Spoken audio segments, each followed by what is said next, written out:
Did you know that while the world is struggling to make progress on SDG 8, which focuses on decent work and economic growth, Malaysia is actually performing above the global average. But there's a catch. Hi, my name is K038 and today I will present my finding about Malaysia progress of SDG 8 evidence from LANGKAWI and MATANG. Yes, for SDG 8, Malaysia is performing well with 50% on track nationally, and the global SDG 8 overall progress only achieved 18% on track. While our national unemployment rate is stable, rural communities still face a shortage of quality jobs. This is where Target 8.9 comes in, advocating for sustainable tourism as a solution. Tourism is a major economic pillar for us, contributing over 15% to our GDP and supporting more than 3.5 million jobs. Target 8.9 specifically focuses on promoting sustainable tourism that creates jobs and promotes local culture and products. Tourism is a powerful economic driver, and in some countries such as Bahamas and the Maldives, it serves as the main economic sectors. However, tourism development can also place pressure on the environment. In response to this, ecotourism has emerged as an alternative approach that balances economic benefits with environmental conservation. Since ecotourism often develops in rural areas, community-based tourism or CBT is considered an appropriate and effective model. In its purest form, CBT is owned, run and benefits the community in which it is located. In 2024, retail trade and food and beverages services together accounted for 75% of tourism contribution, with each contributing 38 and 37% respectively. Meanwhile, the recreational sector accounted for about 4% of total tourism industry contribution. So, how do Malaysia ensure that SDG 8 achievements are sustained?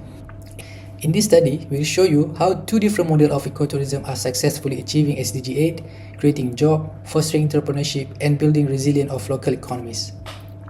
The study of ecotourism and community-based tourism as pathway to SDG 8 uses two contrasting case studies in Peninsular Malaysia to evaluate how this pathway work in practice.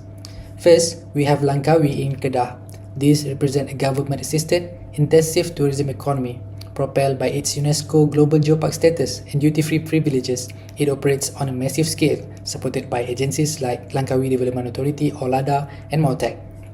In contrast, we have MATANG in Perak, famous for the MATANG Mangrove Forest Reserve. This represents a community-driven conservation model. It features a century-old sustainable forest system and organically developed low-impact ecotourism. This comparison gives us the perfect framework to understand two distinct paths towards the economic sustainability.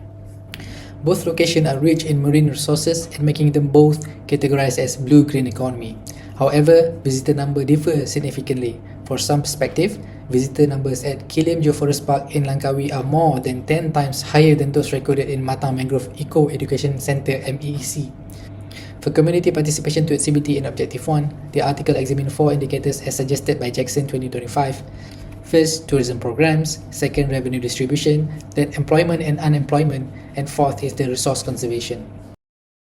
Our analysis revealed an interesting story. In both sides, community participation creates real economic benefits, but in structurally different ways. In Langkawi, the scale is immense. Tourism activities are highly diverse, from geoforest tours to gastronomic experiences. In Matang, tourism is smaller in scale, consisting of activities like mangrove tour, charcoal kiln visits, bird watching and firefly cruises. The revenue, for example, the Kilim Cooperative Co-op Kilim recorded over 697,000 ringgit Malaysia in tourism revenue in a single year, with over 83% coming directly from boat tours. However, this massive scale is a double-edged sword. It introduces vulnerability. During the COVID-19 pandemic, Langkawi local unemployment spiked to 7.3% because of its high market dependency. Matang tells us a different story, but crucially, these activities complement existing livelihood like fisheries and forestry.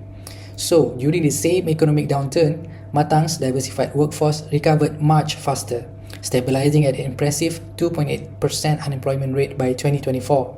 This is a clear demonstration of structural resilience.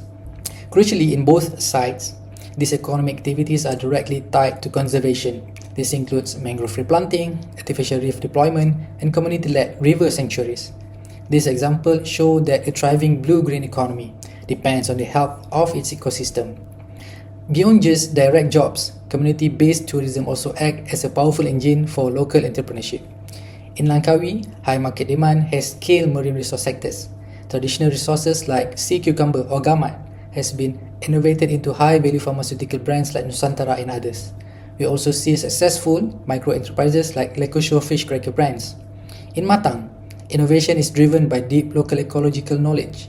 Community have pioneered unique products like Berembang fruit juice and Jeruju herbal tea alongside local culinary attractions like Makjah mi udang, which reinforce food tourism. And the services offered by both destinations also improving and expanding.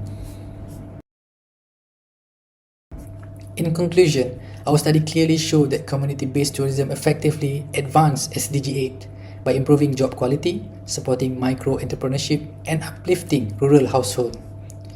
Langkawi shows us a high revenue model that needs better risk management, while Matang shows us a smaller scale, highly resilient model that retains deep local value. Both are effective. Moving forward, we offer two key recommendations. One is to accelerate digital transformation. We need cooperative managed digital marketing to reduce economy leakage and help local businesses reach a wider audience. And second is to prioritize targeted financing, which the policies should focus on small grants and community financing to strengthen local supply chain and insulate small enterprises from external shock. Due to that, let's work together to ensure that our tourism frameworks continue to protect our unique local ecosystem while empowering our local community. Thank you very much.